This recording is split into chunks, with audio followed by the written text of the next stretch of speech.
하나님의 평강과 은혜가 함께 하시길 주님의 이름으로 축복합니다. 이제 함께 신앙 고백하시며 10월 8일 화요일 새벽 기도회를 하나님께 올려드리겠습니다. 나는 전능하신 아버지 하나님 천지의 창조주를 믿습니다. 나는 그의 유일하신 아들 우리 주 예수 그리스도를 믿습니다. 그는 성령으로 잉태되어 동정녀 마리아에게서 나시고 본디오 빌라도에게 고난을 받아 십자가에 못 박혀 죽으시고 장사된 지 사흘 만에 죽은 자 가운데서 다시 살아나셨으며 하늘에 오르시어 전능하신 아버지 하나님 우편에 앉아 계시다가 거기로부터 살아있는 자와 죽은 자를 심판하러 오십니다. 나는 성령을 믿으며 거룩한 공교회와 성도의 교제와 죄를 용서받는 것과 몸의 부활과 영생을 믿습니다. 아멘. 사랑과 은혜의 아버지 하나님, 이 아침에 하나님 말씀으로 이끌어 주시니 감사합니다. 오늘 어떤 삶을 살든 주님 말씀을 생각하며 주님께 귀 기울이며 성령님과 동행하는 하루를 살 수 있도록 하나님께서 이끌어 주시고 주장하여 주시옵소서. 예수님의 이름으로 기도드립니다. 아멘.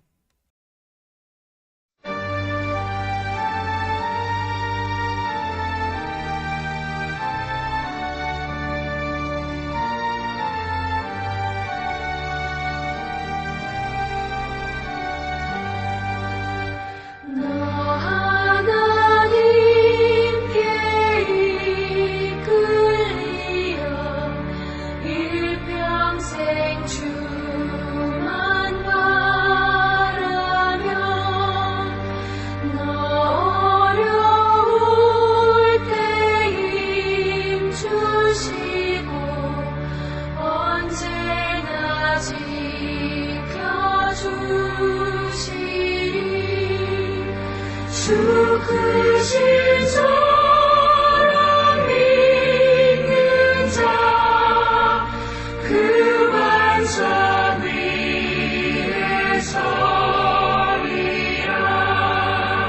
너 설레는 맘 하나 듣고 희망 숨기 기다리면서 그대로 신 주의 뜻과 사랑에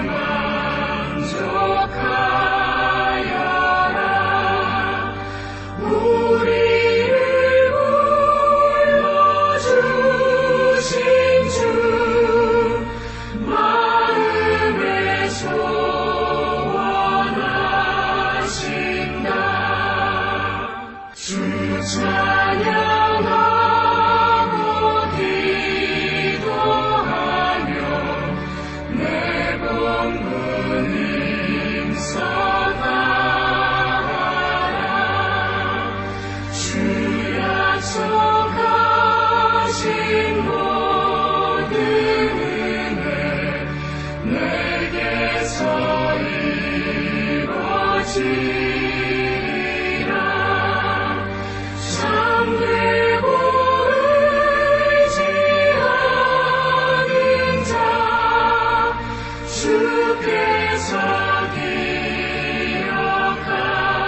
기억하시리 아멘.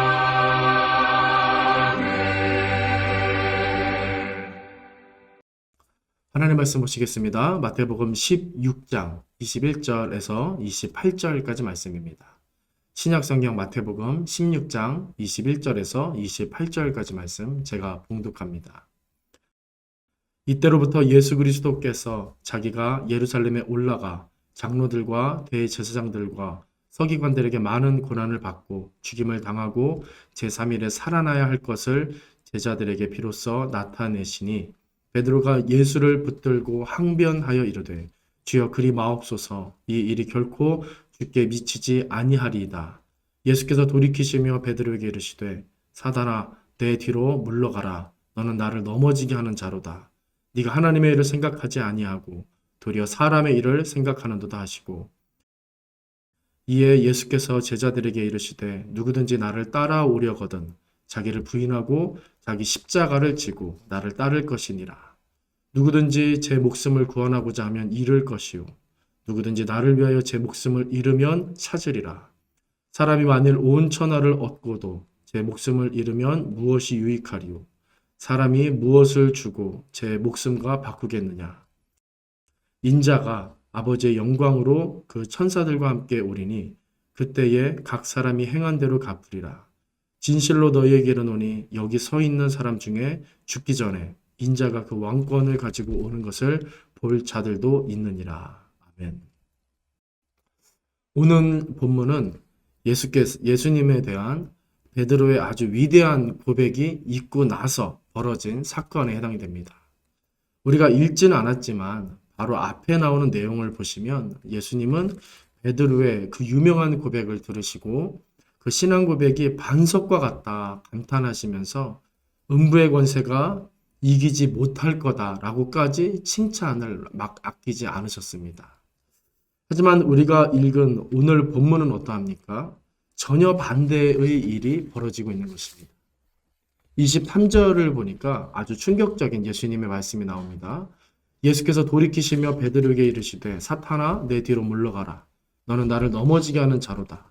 네가 하나님의 일을 생각하지 아니하고 도리어 사람의 일을 생각하는도다 하시고 예수님은 지금 베드로에게 사탄이라고 하십니다. 그러면서 저리 물러가라 하시는 겁니다. 좀 전에는 반석과 같고 음부의 권세를 이길 믿음이라고 하셨는데 얼마 지나지 않아 예수님은 베드로에게 180도 정반대의 극단적인 망언을 하시는 겁니다. 과연 무슨 일이 있었길래 이렇게까지 하시는 걸까? 좀 더 살펴보도록 하겠습니다. 21절 보시면 이렇게 말씀합니다. 이때로부터 예수 그리스도께서 자기가 예루살렘에 올라가 장로들과 대제사장들과 서기관들에게 많은 고난을 받고 죽임을 당하고 제3일에 살아나야 할 것을 제자들에게 비로소 나타내시니 예수님은 앞에서 자신이 하나님의 아들이시며 그리스도 메시아라고 밝히신 이후에 이제 본격적인 말씀을 하고 계신 겁니다. 그건 바로 십자가입니다. 예수님은 이것을 위해 하늘 보좌를 내려놓고 이 땅에 인간의 모습으로 오셨습니다. 이 십자가를 이루는 것이 하나님 아버지의 뜻이었고 그래서 십자가는 예수님의 가장 궁극적인 사명이자 목적이었던 겁니다. 그래서 당신께서 하나님의 아들이심을 밝히시는 것이 오늘 본문에서처럼 십자가 지실 것을 밝히는 것과 어떻습니까? 전혀 다른 내용이 아닌 것입니다. 이것은 하나의 이야기이며 같은 맥락이었던 것입니다. 하지만 베드로는 이 맥락을 놓치고 있죠. 그분이 하나님의 아들이시며 그리스도 메시아이심으로 십자가 지실 거라는 생각을 못하고 그렇기 때문에 이제 왕으로 군림하실 거다. 우리는 그래서 세상에서 원하는 것을 이루면서 그분과 함께 떵떵거리며 세상에서 살 거다라고 생각을 한 것입니다. 그래서 이어지는 22절 보면 이렇게 말씀이 나옵니다. 베드로가 예수를 붙들고 항변하여 이르되 주여 그리마옵소서 이 일이 주께 미치지 아니하리이다. 이렇게 예수님을 말렸던 겁니다. 여기서 항변했다라는 말이 나오고 있는데요. 이 말은 단순히 이의를 제기했다라는 말이 아니라 마치 무력으로 저항하듯이 강력하게 막아섰다라는 그런 센 의미를 담고 있는 것입니다. 베드로는 예수님의 십자가가 그토록 싫었던 겁니다. 왕이 되실 건데 왜 갑자기 고난을 받겠다고 하시는 거지? 하나님 예수님 왜 그럽니까? 그렇게 따져 묻는 것입니다.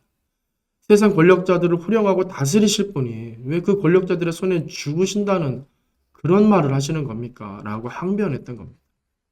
사실 이런 마음이었다면 앞에서 베드로가 예수님께 했던 신앙의 고백은 많이 잘못된 고백이었던 것입니다. 그분은 하나님의 아들로서 구원을 이루기 위해 이 땅의 대신 속죄의 제물로 십자가에 달려 죽으시려고 했던 것이지 결코 통치자로 다스릴 자로 군림할 자로 오신 게 아니었던 겁니다. 사실 구약성경 내내 이 메시아에 대해서 예언하고 소개할 때마다 그의 통치를 말할 때 그분의 고난이 항상 수반되어 있었습니다. 계시록에서는 왕으로서 다스리실 주님을 말하고 있지만 구약의 예언서와 선지서들은 그분의 순환을 말하고 있었습니다. 그분의 구원의 방식이 세상 무력이 아닌 고난과 죽음임을 이미 말하고 있었다는 겁니다. 사실 창세기부터 계속해서 나오는 복잡한 제사제도는 모두 그리스도를 향하고 있었던 겁니다. 그분의 피 흘리심, 그것은 우리를 대신한 희생임을 예고해주고 가리키고 있었던 겁니다. 아직도 세상에 기독교인들이 많습니다. 역사적으로도 기독교인들이 가장 많았죠. 나라마다 지역마다 동네마다 교회가 없는 것이 거의 없고 십자가 네온이 보이지 않는 것이 드뭅니다. 하지만 정말로 예수님께서 원하시는 믿음으로 살고 있는 그리스도인, 기독교인이 얼마나 많을까 여러분 한번 생각해 보신 적 있으십니까? 저는 그런 생각을 할 때 대답하기가 참 어렵습니다. 우리의 모습을 보면 베드로와 같을 때가 참 많다라는 생각이 들기 때문입니다. 우리 나름대로의 지식으로 하나님을 상상하고 예수님을 그려낼 때가 참 많습니다. 우리 신앙의 방식, 예배의 방식이 사람을 향하고 사람을 위할 때가 많습니다. 우리는 즐겁게 노래하고 즐겁게 교제하고 함께 나누고 먹고 행사하는 것은 참 좋아하면서도 져주고 양보하고 손해보는 것은 너무 싫어합니다. 항변합니다. 교회마다 대단한 행사를 선호하지 한 사람의 진실한 기도자에게 집중하는 일이 별로 없습니다. 예수님은 베드로를 크게 책망하신 다음에 사람의 일이 아닌 하나님의 일을 설명하고 계신 겁니다. 자기를 부인하는 일이며 자기 십자가를 지는 일이며 제 목숨을 아끼지 않은 일. 이것은 세상에서 바보나 호구가 되는 지름길인데도 불구하고 예수님은 자신의 한 가지 이야기, 자신이 메시아이고 하나님의 아들이시지만 십자가의 길로 갈 것이다 라고 하는 하나의 이야기를 그렇게 세상적으로는 이해할 수 없는 이야기를 하고 계신 겁니다. 역사를 보더라도 기독교 국가는 어땠습니까? 항상 강했습니다. 강성했습니다. 전쟁을 잘했고요. 돈을 많이 벌었습니다. 많은 식민지를 거느렸고 국제사회에서도 큰 소리 칠 수 있는 국력이 기독교 국가들마다 있었습니다. 자기를 부인하고 자기 십자가를 지고 목숨을 아끼지 않는 일 따위와는 거리가 멀었습니다. 그렇게 전혀 다른 길로 가면서 하나님 믿어서 받는 복이라고만 이 기독교 국가들이 생각을 해왔었습니다. 지금 우리도 그렇습니다.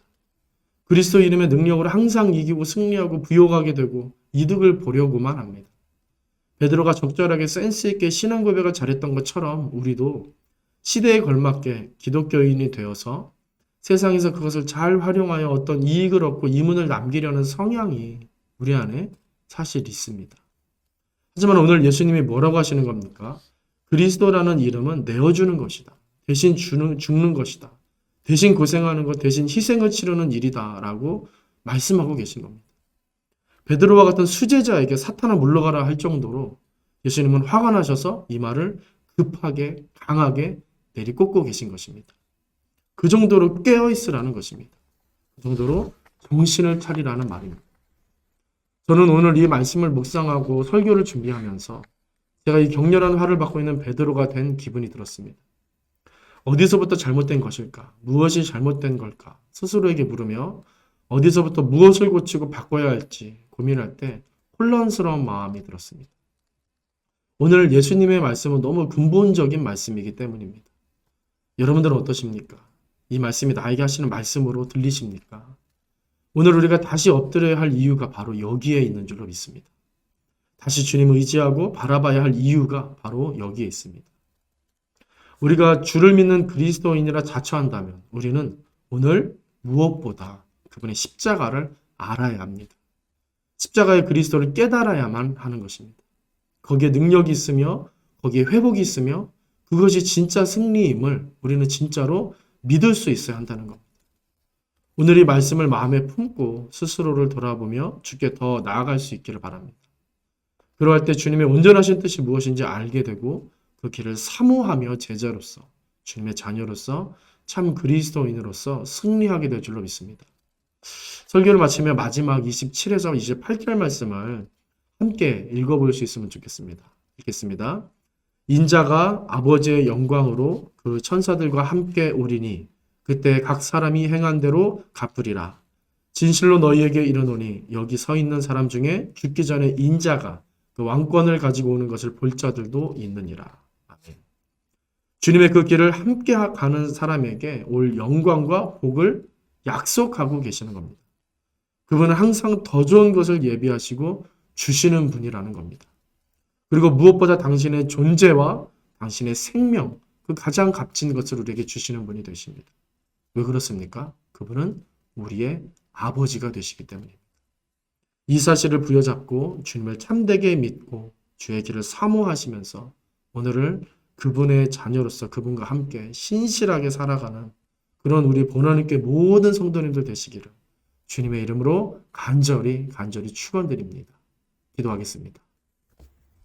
전능하신 아버지 하나님, 오늘도 말씀 앞에 서게 하신 주님의 뜻을 기억하며 내가 하나님 말씀 앞에 비춰볼 때 어떤 믿음의 삶을 살고 있는지를 반성하고 회개하며 주님의 은혜를 간구하길 원하오니 성령님 우리를 주장하여 주시고 인도하여 주시옵소서.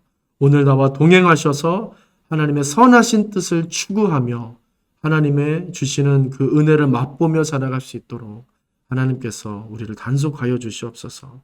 하나님의 복을 누리며 하나님의 약속을 바라보며 하나님께서 기뻐하시는 승리의 길로 걸어가는 우리 모두가 되게 하여 주시옵소서. 예수님의 이름으로 기도드립니다. 아멘. 하늘에 계신 우리 아버지의 이름을 거룩하게 하시며 아버지의 나라가 오게 하시며 아버지의 뜻이 하늘에서와 같이 땅에서도 이루어지게 하소서. 오늘 우리에게 일용할 양식을 주시고 우리가 우리에게 잘못한 사람을 용서하여 준 것 같이 우리 죄를 용서하여 주시고 우리를 시험에 빠지지 않게 하시고 악에서 구하소서. 나라와 권능과 영광이 영원히 아버지의 것입니다. 아멘.